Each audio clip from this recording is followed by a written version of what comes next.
Welcome back to Ronnie, I'm Joe B. Today I'll show you what really happens during a cervical fusion surgery. Let's dive in.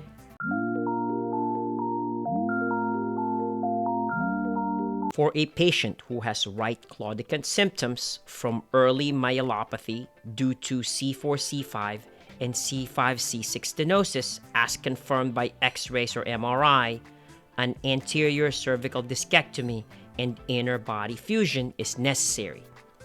The patient was brought to the operating room and placed in a supine position.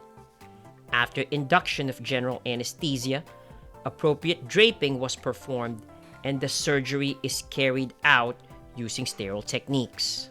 The correct cervical spine was identified through intraoperative fluoroscopy. The incision was made and extended appropriately, dissecting the platysma and intermediate part of the longus colli muscle to access the C4-C5 and C5-C6 spinal levels. The C4-C5 and C5-C6 annuluses were incised and removed.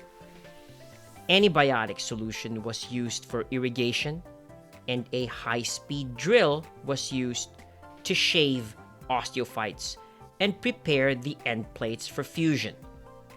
Trial spacers were used to determine the ideal size. Once that is accomplished, the actual spacers with bone graft are tapped into the inner spaces. After that, vertebral posts were placed, and fluoroscopy was used to confirm good placement of the spacers.